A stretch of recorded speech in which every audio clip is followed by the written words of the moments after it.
Bill पर JPC की report पेश कर दी गई है। थोड़ी देर पहले लोकसभा में इसे पेश किया गया। लोकसभा में विपक्ष का जोरदार हंगामा हुआ।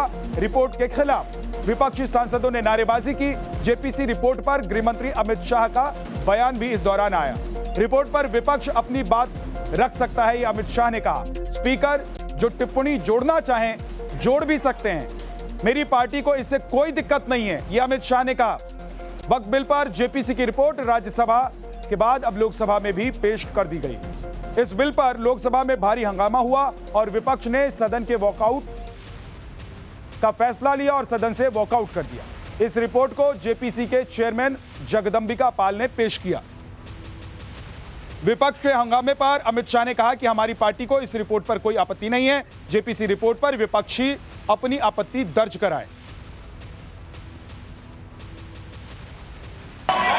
विपक्ष के कुछ सदस्यों ने आपत्ति जताई है कि इनके जो विमत है, डिस्प्यूट्स है, इनको पूरी तरह से नहीं रखा गया है।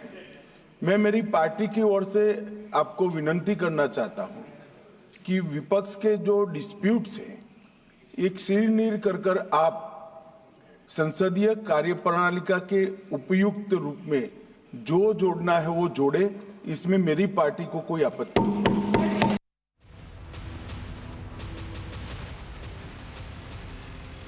यह पहले से तय था कि आज संसद में वक्त पर बनी जेपीसी की रिपोर्ट पेश की जाएगी। यह भी तय था कि विपक्ष हंगामा इस मसले पर जोरदार करेगा भी। तो चलिए आज सुबह संसद की कार्यवाही शुरू होने से अब तक क्या क्या हुआ है वो आपको जरा डिटेल में बता देता हूं। देखिए, सुबह 11 बजे हंगामे के बीच लोकसभा और राज्यसभा की कार्यवाही शुरू होती है। दोनों सदनों में विपक्ष ने जोरदार हंगामा किया। हंगामे को देखते हुए लोकसभा की कार्यवाही 2 बजे तक के लिए स्थगित करनी पड़ी। वहीं राज्यसभा में हंगामे के बीच वक्त पर बनी जेपीसी की रिपोर्ट पेश कर दी गई। यहां तक कि हंगामे के बीच राज्यसभा में विपक्ष के कुछ सदस्य वेल में पहुंच गए और इस दौरान राज्यसभा में विपक्ष के नेता मल्लिकार्जुन खड़गे ने रिपोर्ट पर सवाल खड़ा किया। उन्होंने कहा कि जेपीसी में शामिल विपक्ष के सदस्यों के सुझाव रिपोर्ट से हटाए गए हैं। साथ ही उन्होंने कहा कि वक्त पर जेपीसी की फर्जी रिपोर्ट हम नहीं मानेंगे। खड़गे के आरोपों पर बीजेपी अध्यक्ष और राज्यसभा सांसद जेपी नड्डा ने पलटवार किया। उन्होंने कहा कि विपक्ष देश को कमजोर करना चाहता है। साथ ही उन्होंने कहा कि कुछ लोग देश के खिलाफ लड़ रहे हैं। इसके बाद 2 बजे लोकसभा की कार्यवाही दोबारा शुरू हुई।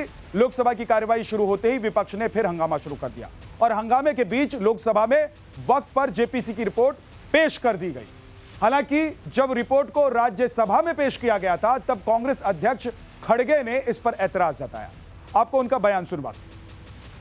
हमारा एक ही विषय है, जो वक्फ बोर्ड की जेपीसी की रिपोर्ट है, जिस रिपोर्ट में अनेक सदस्यों ने अपना डिसेंट नोट दिया है, वो नोट देने के बावजूद भी प्रोसीडिंग से निकालना और उन मेजॉरिटी मेंबर्स के व्यूज सिर्फ उसमें रखकर बुलडोज करना, ये ठीक नहीं है, ये कंडेमेबल है और एंटी डेमोक्रेसी है, एंटी प्रोसीजर है। और दूसरी चीज नॉन स्टेक होल्डर्स बाहर से बुला के उनको जो होना, उन लोगों को खड़ा करके उनका स्टेटमेंट ले रहे। और जो इतने लोग पार्लियामेंट में जो भी डिसेंट नोट दिए हैं, क्या उसमें कोई एक पढ़ा लिखा नहीं है, कोई जानता नहीं है और वक्फ बोर्ड एक्ट को कोई पढ़ा नहीं है? मेरे को बड़ा ताजुब लग रहा है। अरे आपको अगर कुछ करना भी है तो आप डिसेंट नोट के व्यूज को प्रिंट करके या अपने रिपोर्ट में डाल के बोलना चाहिए। उसके बजाय उसको डिलीट करके अगर कोई रिपोर्ट होती है, मैं उसको कंडेम करता हूं और ऐसे फर्जी रिपोर्ट को हम कभी नहीं मानेंगे, सदन कभी नहीं मानेगा। और जब प्रोसीजर फॉलो नहीं होती, वो पार्ट ऑफ इस हाउस का विभाग नहीं बन सकता। तो इसीलिए मैं आपसे विनती कर रहा हूं कि उनको डायरेक्शन दीजिए, जो भी रिपोर्ट आई है वो अगर वो रिपोर्ट में डिसेंट्स व्यूज नहीं है तो उसको वापस भेजिए, निकाल दीजिए और उसके बाद में फिर एक बार, दो बार और एक बार आप पुनर्विचार करके उस सभी डिसेंट व्यूज को डाल के आप पेश कीजिए। फिर आगे क्या होता हम देख लेंगे।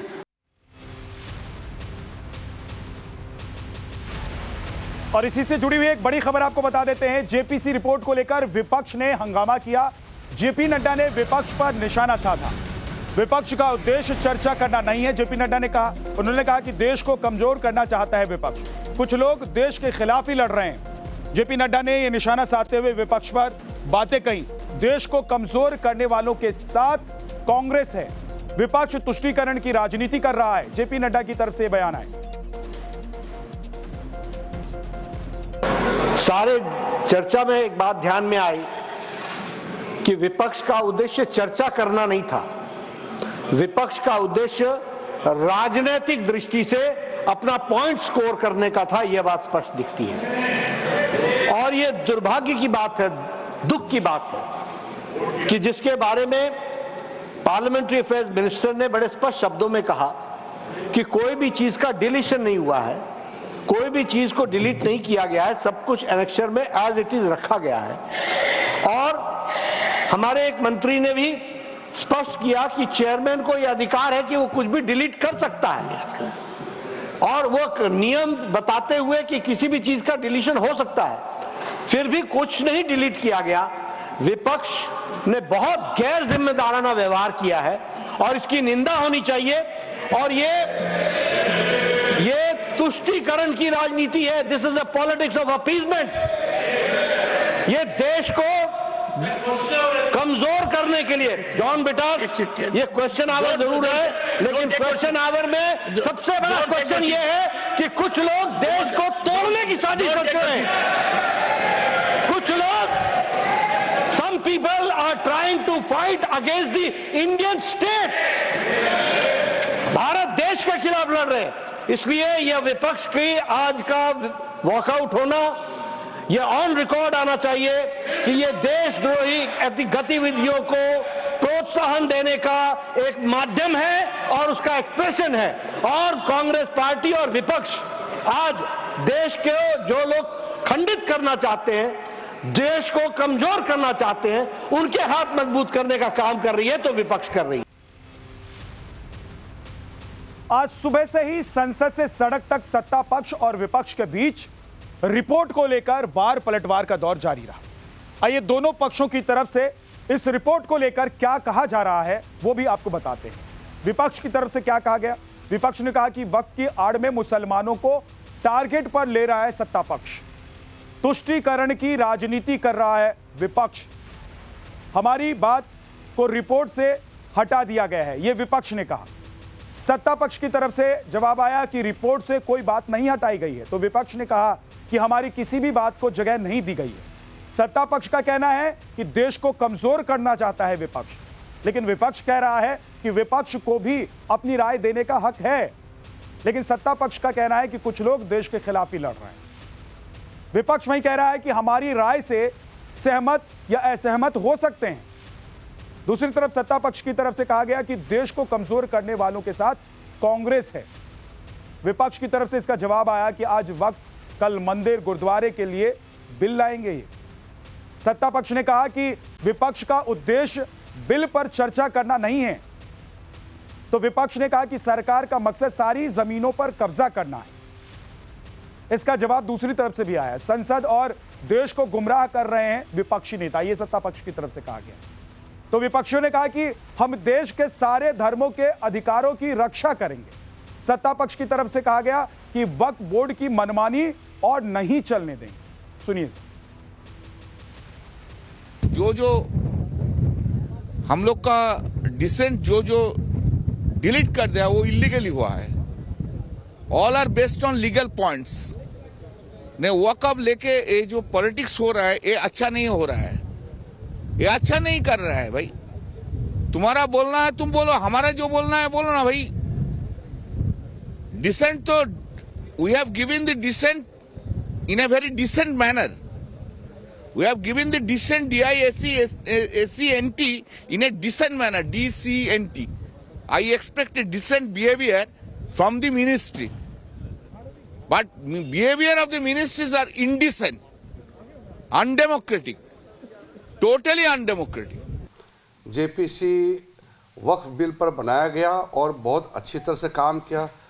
हजारों लोगों को विटनेस के रूप में सुना और करोड़ों से ज़्यादा इसका आवेदन पत्र भी आया है।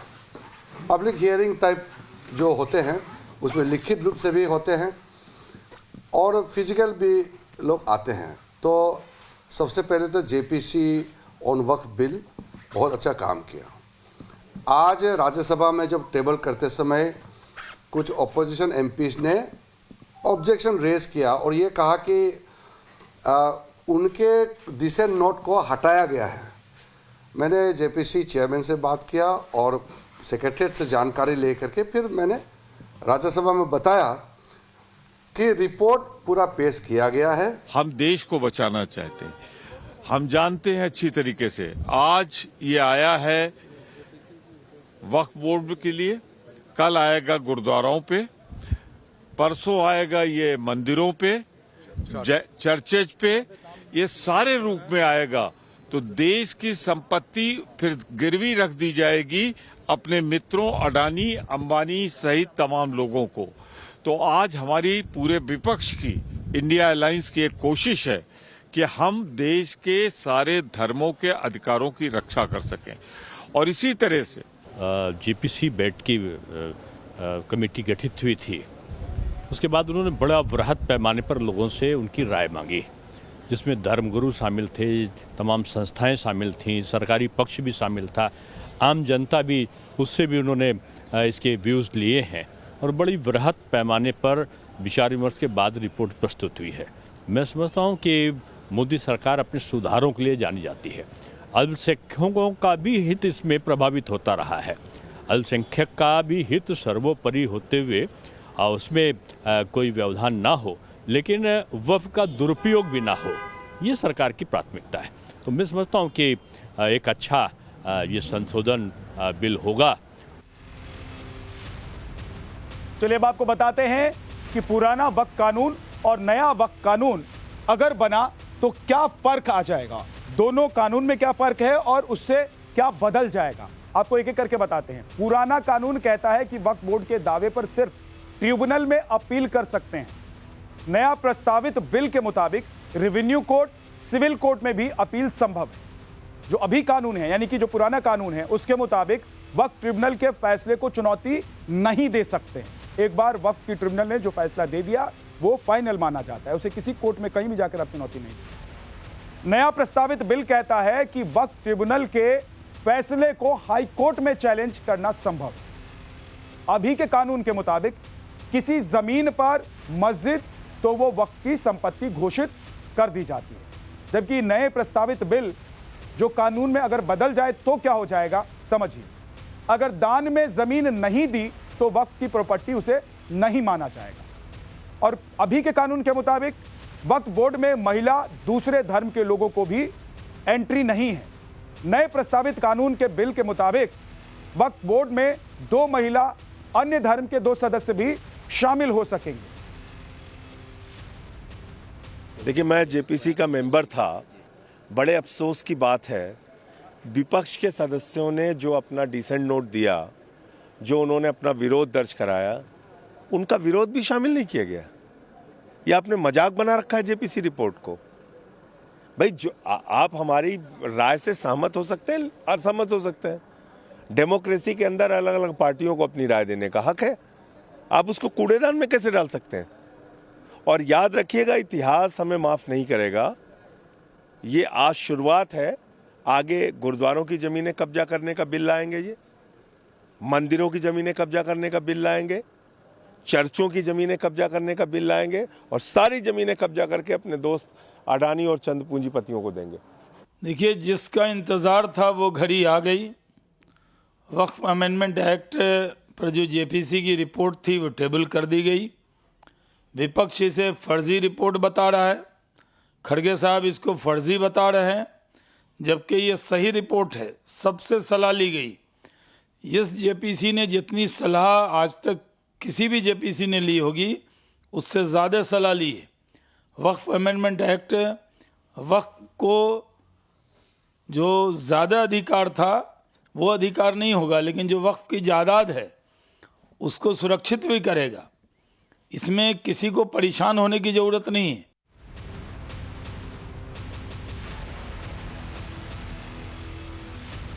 वक्फ पर इतना विवाद छिड़ा हुआ है, तो चलिए अब आपको देश भर में इसकी संपत्ति को लेकर भी जानकारी दे देते हैं। आपको बताते हैं कि देश भर में वक्फ के पास कितनी संपत्ति। ध्यान से देखिएगा, देश भर में 8,70,000 से ज्यादा प्रॉपर्टी वक्फ के पास है। रेलवे और डिफेंस के बाद सबसे ज्यादा जमीन अगर किसी के पास है तो वो वक्फ के पास है। 9.4 लाख एकड़ में, यानी कि लगभग 9.5 लाख एकड़ में वक्फ की जमीन फैली हुई। लगभग 45 देशों के क्षेत्रफल से ज्यादा जमीन है। वक्फ प्रॉपर्टी की अनुमानित कीमत 1.2 लाख करोड़ रुपए आती है। यूपी में वक्फ बोर्ड की सबसे ज्यादा संपत्ति मिली। सर्वे हुआ था अभी थोड़े दिन पहले, आपको याद हो। यूपी में 2,14,707 संपत्तियां वक्फ के पास है। पश्चिम बंगाल में वक्फ की 80,480 प्रॉपर्टी, तमिलनाडु में 60,223 संपत्तियां। तो देश भर में वक्फ की प्रॉपर्टी है। और ये अगर देख लें कि आर्मी के हिसाब से या रेलवे के हिसाब से जिसके पास सबसे ज्यादा जमीन है, तो तीसरे नंबर पर वक्फ है। अब एक बड़ी खबर आपको बता देते हैं। जेपीसी रिपोर्ट पर कांग्रेस सांसद इमरान मसूद ने बयान दिया है। मुसलमानों के साथ अन्याय हो रहा है, इमरान मसूद ने कहा है। हमारा सब कुछ छीनना चाहते हैं। डिसेंट नोट लगाने की मांग की गई है इमरान मसूद की तरफ से। हम आखिरी दम तक लड़ाई लड़ेंगे। पूरे देश में नफरत बांटी जा रही है, यह बयान इमरान मसूद ने दिया है। कई बार हमने देखा जब बैठक हुई, टकराव रहा सत्ता पक्ष और विपक्ष के बीच में। अभी भी विपक्ष की तरफ से नाराजगी जताई जा रही है। क्या है नाराजगी की वजह? देखिए, इतिहास के अंदर काले अक्षरों के अंदर ये लिखा जाएगा कि संख्या बल के आधार पर किस प्रकार से देश के अंदर, मैं सीधे कह रहा हूं, मुसलमानों के ऊपर कितना क्रूर व्यवहार ये करने का काम कर रहे हैं। ये हमारी सारी प्रॉपर्टी, हमारे सारे मस्जिद, हमारे सारे मदरसों के ऊपर इनकी निगाहें हैं और उन सबको हड़पना चाहते हैं। लेकिन कमेटी के जो चेयरमैन है उनका कहना है कि जो भी डिसेंट नोट थी, जो भी आपत्तियां थी आप लोगों की, चाहे कांग्रेस पार्टी की या दूसरी जो कमेटी में सदस्य थे दूसरी पार्टियों के, उन तमाम चीजों को इसमें कंपाइल किया गया। गलत बोल रहे हैं, गलत बोल रहे हैं। देखिए, बिल्कुल गलत कह रहे हैं, ऐसा नहीं है। हमारी सारी रिसेंट रिपोर्ट उन्होंने उड़ा दिया था। हमने उसे अभी स्पीकर साहब से कहा है कि आप हमारे कम से कम डिसेंट नोट तो लगाइए पूरा प्रॉपर।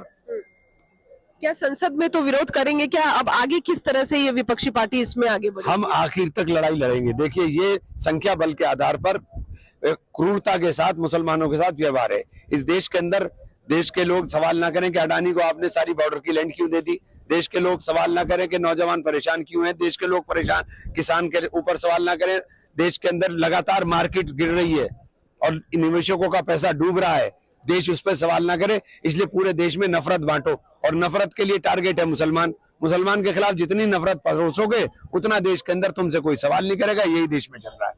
तो इमरान मसूद हमारे साथ बात करते हुए सीधे तौर पर उनका कहना है कि जो विरोध इनका है जेपीसी की कमेटी के सदस्य होने के नाते और विपक्षी पार्टियों का जिस तरह का विरोध वक्फ बिल को लेकर है, उस विरोध को वो आगे भी कायम रखेंगे और संसद के अंदर और बाहर भी इसका विरोध करेंगे। Ranjita Jha, Times Now Bharat, Delhi.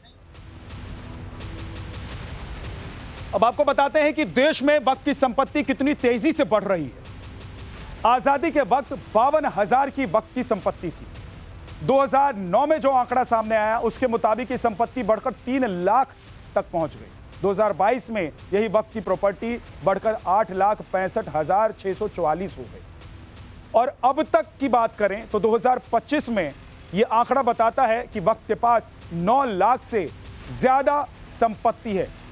वक्फ बोर्ड के पास पूरे देश में जो अभी तक के आंकड़े सामने आए उसके मुताबिक 9 लाख से ज्यादा संपत्ति वक्फ के पास है। एक बड़ी खबर इसी से जुड़ी हुई आपको बता देते हैं कि जेपीसी रिपोर्ट पेश होने के बाद असदुद्दीन ओवैसी भी बरसे हैं। उन्होंने कहा है कि वक्फ मुसलमानों के लिए इबादत है। यह बिल वक्फ को बर्बाद करने के लिए जल्दबाजी में जेपीसी रिपोर्ट तैयार की गई है। ये तमाम बातें असदुद्दीन ओवैसी ने जेपीसी की रिपोर्ट टेबल होने के बाद दोनों सदनों में जब जेपीसी की रिपोर्ट टेबल हो गई उसके बाद उन्होंने कहा ये सिर्फ और सिर्फ ये सरकार आइडियोलॉजिकल बुनियाद पर मुसलमानों को अपनी वर्शिप से महरूम करने के लिए, क्योंकि वक्फ मुस्लिम समाज के लिए एक इबादत है, उसको छीनने के लिए ये बिल लाया जा रहा है। हम इसका कंडेम करते हैं। और दूसरे जो जेडब्ल्यूसी में ऐसे स्टेक होल्डर्स को बुलाया गया जिनको भारत के संविधान पे कोई भरोसा नहीं, जिनके ऐसे ऑर्गेनाइजेशन को बुलाया गया जिनके ऑर्गेनाइजेशन के मेंबर्स आतंकवादी केसेस में अरेस्ट हुए हैं, मर्डर चार्जेस उनके ऊपर हैं, ऐसे लोगों को बुलाया गया है और जल्दबाजी में ये जेडब्ल्यूसी की रिपोर्ट को दिया गया है। इसमें जो भी रिकमेंडेशंस है तमाम अपोजिशन पार्टीज ने उसका ओपनली पुरजोर उसकी हमने मुखालिफत की है। और आज स्पीकर साहब से हमने जो मुलाकात की थी, स्पीकर साहब के इंटरवेंशन के ऊपर जो डिसेंट रिपोर्ट्स अपोजिशन एमपीज के थे जिसको रिडैक्ट कर दिया गया था, उसमें से 70% रिडैक्टेड वर्जन को शामिल करने का स्पीकर साहब ने एश्योरेंस दिया है, जो आज होम मिनिस्टर ने भी उसको कहा है। मगर ये जो बिल लाया जा रहा है ये वक्फ को बचाने के लिए नहीं, वक्फ को बर्बाद करने के लिए, मस्जिदों को, दरगाहों को, कब्रिस्तान को मुसलमानों छीनने के लिए लाया जा रहा है और इसका मुस्लिम समाज रिजेक्ट कर चुका है। Thank you.